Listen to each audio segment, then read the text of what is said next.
How has the Union Budget 2022 affected the common man? Would you like to know a summary version of what was the key salient features that will affect or are the salient features of the Union Budget that are now going to affect the common man? If you are looking for such views, this is the video for you. Hi, my name is Taresh Bhatia and I'm a financial freedom specialist. The Union Budget 2022 was presented today at sharp 11 a.m. today by the Finance Minister Ms. Nirmala Sitharaman. What could be the points, the highlights which a common man was looking forward to, and what have they been delivered today in the Union Budget? If you are looking for all these points, then here is the summary for that. So,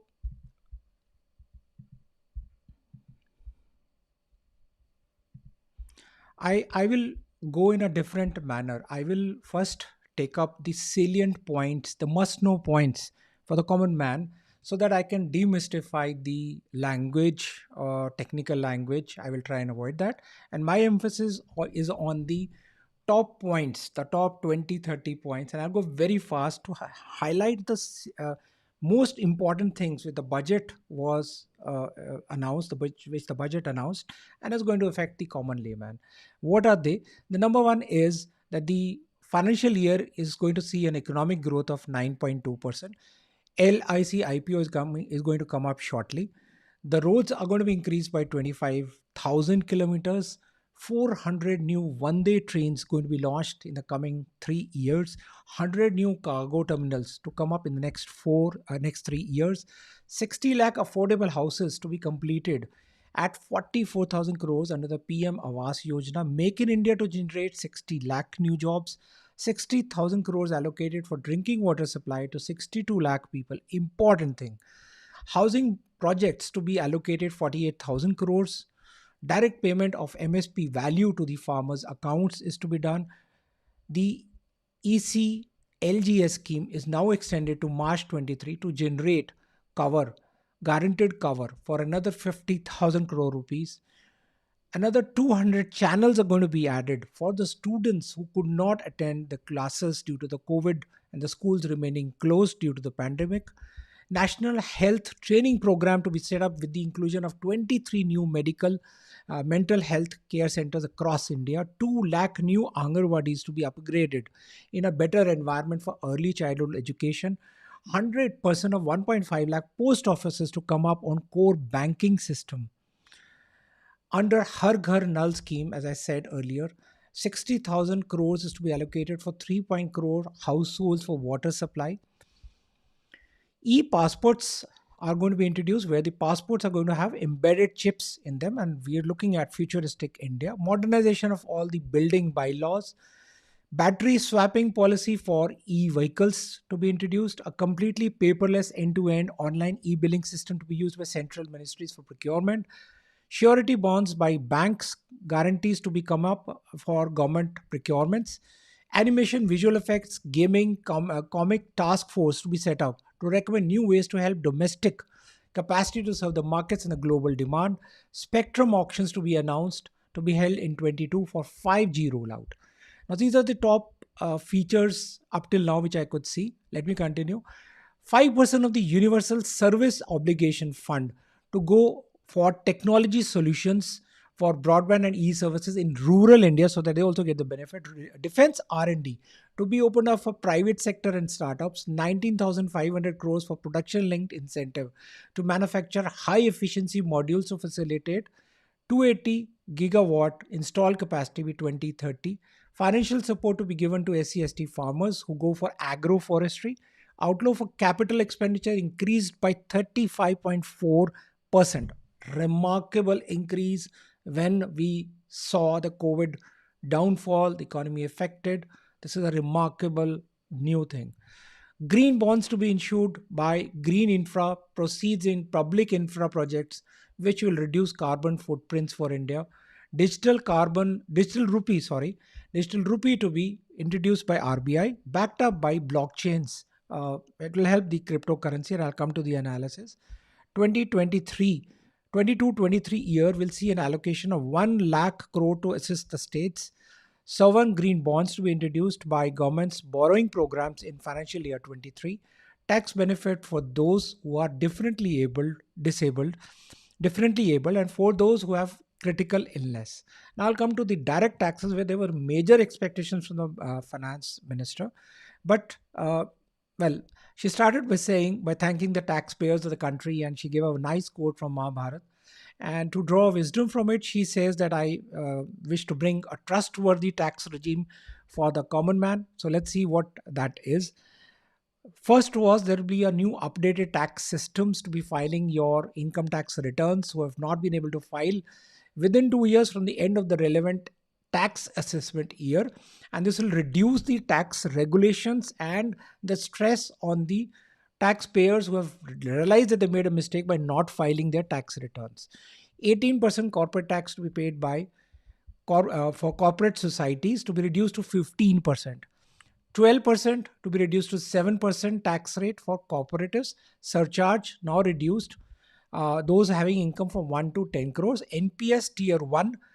The state government employees will now get a deduction from the state government for 14% of their basic salary. So that will be added to the NPS, which the central government employees enjoyed 14%. That's a good move. Incentive for startups eligibility to go up to 31st March 23, and new incentives for the startups to extend for this next 1 year.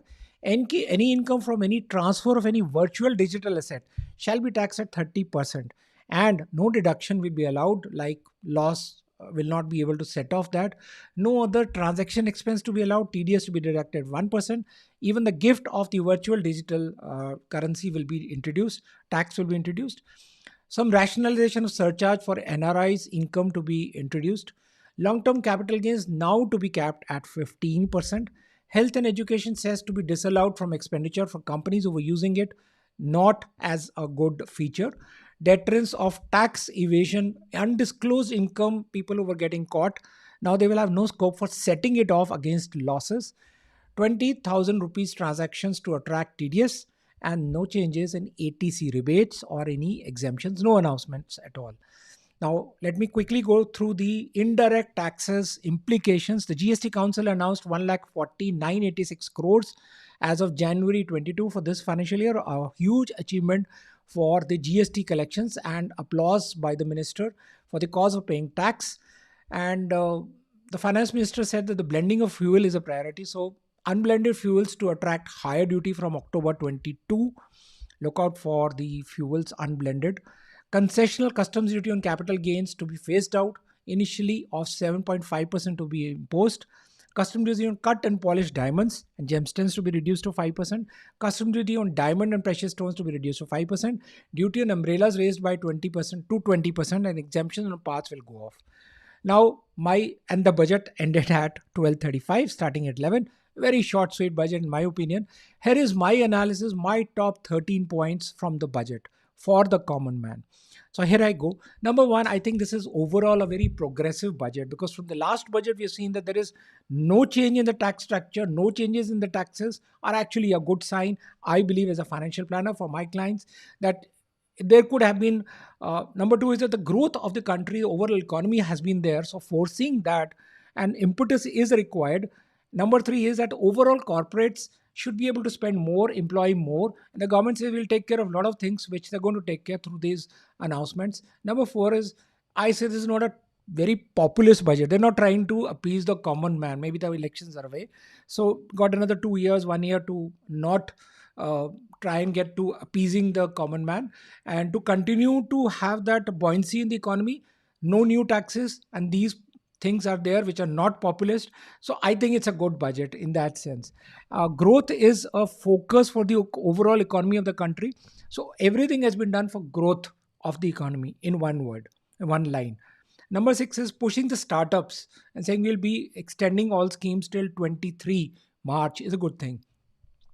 Cryptocurrencies, number seven, has been there, which is not being taxed till now, and people have been taking huge benefits out of it, moving into whatever money they have into cryptocurrencies and trading internationally. So that will have 30% tax. So whenever you have movement from your bank, one, there will be a TDS on receiving and TDS to be on the cryptocurrencies. More to read in the fine lines, but it was a big loophole in the tax structure of the country, where countries abroad, a lot of countries in the world were using in a lot of countries this cryptocurrency to trade in, to have a money flowing from one place to the other digitally.